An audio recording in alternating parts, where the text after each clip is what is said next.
pikir karena itu kewenangan bupati dan wakil bupati, ya definitif, dan begitu semua sudah beres dan beliau menandatangani, saya pikir sudah sah.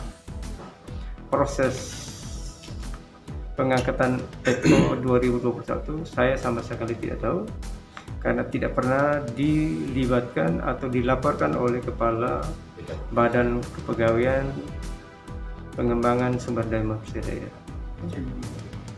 Sampai hari ini pun dia belum lapor. Oleh karena itu saya bilang, tanya dia. Jangan sampai dia juga bagian dari yang tidak mengakui saya sebagai PJ Sekda.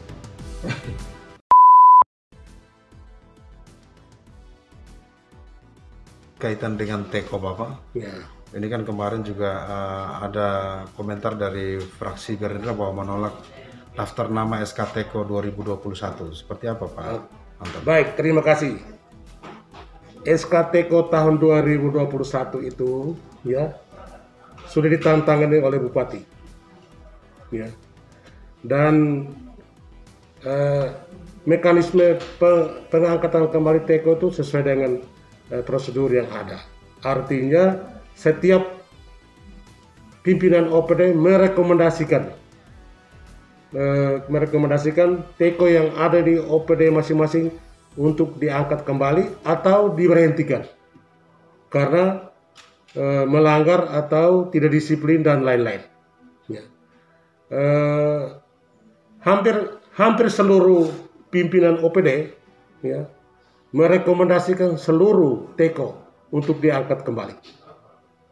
Ada 1-2 OPD yang tidak merekomendasikan karena memang yang bersangkutan tidak disiplin. Ya.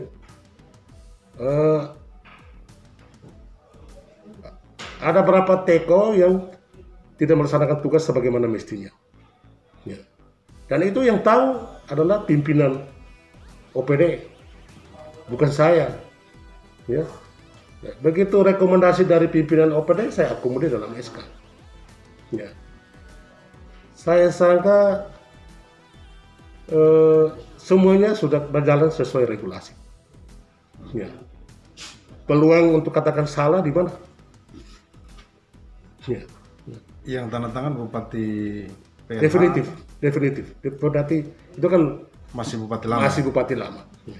Oh, gitu. Karena yang menjadi keberatan daripada DPRD fraksi Gerindra itu yang pertama, Bupati PLH saat ini tidak mengetahui, sebagai Sekda juga dia tidak pernah mengetahui soal SK tersebut. Itu seperti apa komentarnya? Saya pikir karena itu kewenangan bupati dan wakil bupati, ya definitif, dan begitu semua sudah beres dan beliau menandatangani, saya pikir sudah sah. Ya. Ada kemungkinan besar untuk revisi seperti yang diharapkan oleh fraksi Gerindra. Revisi itu kan tergantung kekurangannya apa, kesalahannya apa. Ya. Ya. Silakan cari kesalahan. Kalau saya, mari kita duduk rembuk untuk kita perbaiki. Kalau ada kekurangan, saya tahu ada 1-2 kekurangan, tetapi sebenarnya bukan kekurangan. Kalau saya mau jalan sesuai aturan, memang itu benar. Ya. Soal revisi itu kan Pak, undang-undang dasar aja orang amandemen, apalagi SK Bupati. Soal revisi itu hal biasa. Ya. Tapi lihat dulu masalahnya apa. Ya. Tapi saya pikir saya tidak usah komentar lebih banyak. Ya.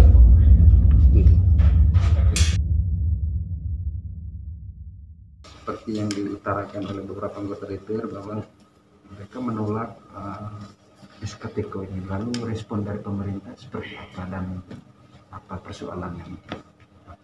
Baik, terima kasih. Untuk SK Teko, saya mau katakan bahwa saya sebagai PJ Sekda tidak tahu menahu tentang proses itu,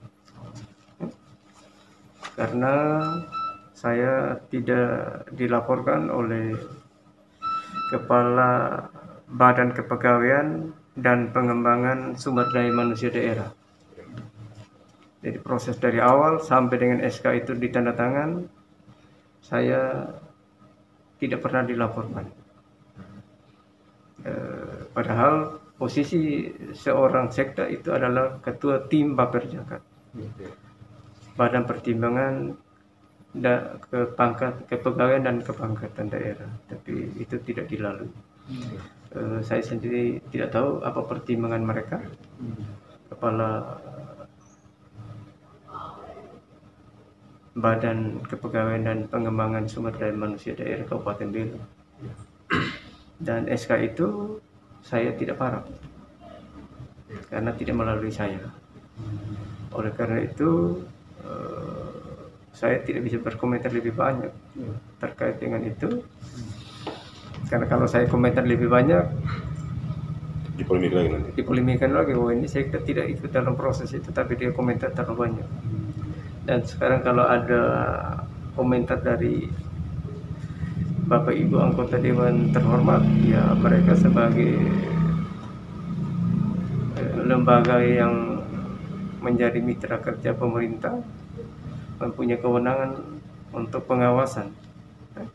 Mereka salah satunya kan yang bisa melakukan pengawasan terhadap kinerja atau setiap kegiatan pemerintah. Jadi mereka punya kewenangan itu, silakan. Masing-masing orang melihat itu apakah SK itu sudah menjawab kebutuhan dari masyarakat Kabupaten Belu, terutama terkait dengan adik-adik kita atau saudara-saudara kita yang selama ini sudah mengabdi maupun yang belum pernah mengabdi yang sekarang diakomodir dalam SK itu. Jumlahnya saja saya tidak tahu. Jadi yang dipolemikan itu memang saya sama sekali tidak tahu. Oleh karena itu sekitar 1 minggu atau 2 minggu yang lalu kan ada beberapa teman wartawan juga yang tanya tentang itu, dan saya bilang silakan tanya di Pak Anton Suri sebagai Kepala Badan Kepegawaian dan Pengembangan Sumber Daya Manusia Daerah. Karena dia yang proses, dia yang paling tahu. Dan alasan apa sampai saya tidak dilaporkan terkait dengan SK itu. Sehingga silakan berpolemik, kita menunggu saja ya. Kita menunggu kehadiran pemimpin daerah yang baru. Karena sekarang juga masih berproses di MK. Ya, mudah-mudahan proses itu segera selesai dan segera ada pemimpin daerah yang baru, sehingga segala polemik terkait dengan SK Teko yang sekarang terjadi bisa diambil keputusan yang paling arif dan bijaksana, sehingga tidak terjadi lagi polemik. Kan kasihan, kasihan kita masyarakat, kasihan adik-adik yang sekarang kerja. Ya. Prinsipnya itu yang bisa saya sampaikan. Baik Bapak, ini memang tidak banyak yang dipolemikan itu. Kira-kira yang resmi yang Bapak tahu Teko itu di Kabupaten Belu tahun 2021 itu berapa saja? Saya tidak tahu berapa jumlahnya sampai hari ini. Karena sesungguhnya harusnya ada staf yang lapor kepada saya. Berapa orang? Sampai hari ini kan setelah ada polemik pun Kepala Badan Kepegawaian dan Pengembangan Daerah belum pernah lapor saya bahwa ini ada terjadi polemik. Dan secara informal saya dapat informasi bahwa dia pernah dipanggil ke DPR, dan apa yang mereka hasilkan di sana saya juga tidak tahu. Karena saya tidak pernah dilaporkan. Oleh karena itu silakan tanya dia. Jangan sampai dia juga tidak mengaku saya sebagai PJ Sekda. Silakan tanya dia. Jadi yang terbaik itu tadi seperti tadi Pak Sekda, tunggu Bupati definitifnya. Kita tunggu Bupati definitif untuk menyelesaikan itu, karena saya sebagai PLH Bupati tidak punya kewenangan. Ya. Kewenangan saya sangat terbatas di bidang kepegawaian. Jika kita tunggu saja Bupati definitif untuk menyelesaikan persoalan ini secara baik yang bisa diterima oleh semua pihak. Itu yang kita harapkan. Bapak, tadi kan Pak Anton Suri bilang itu sudah ditandatangani oleh Bupati dan Wakil Bupati terdahulu. Apa itu Bapak juga tidak ketahui, Bapak? Yang ditandatangani kan Bupati. SK itu orang polemikan di mana-mana dan saya tidak tahu. Itu yang saya ulangi, bahwa proses pengangkatan Petko 2021 saya sama sekali tidak tahu, karena tidak pernah dilibatkan atau dilaporkan oleh Kepala Badan Kepegawaian Pengembangan Sumber Daya Manusia Daerah. Sampai hari ini pun dia belum lapor. Oleh karena itu saya bilang, tanya dia.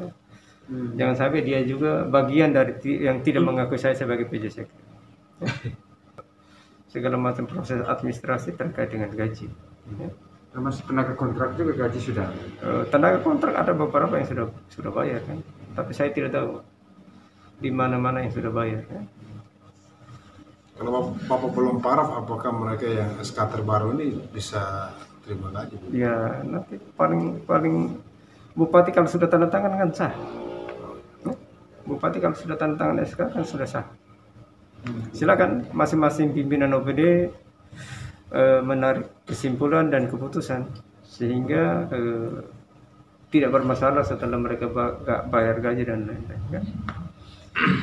Yang saya dengarkan SK itu berlaku sejak terhitung 1 Januari. Terus kalau orangnya belum kerja dari 1 Januari, wajar tidak diberikan gaji. Tanya di Kepala Kepegawaian, kan dia orang yang paling tahu. Jadi seluruh proses administrasi kepegawaian dan lain-lain saya tidak pernah dilaporkan. Silakan mereka berproses.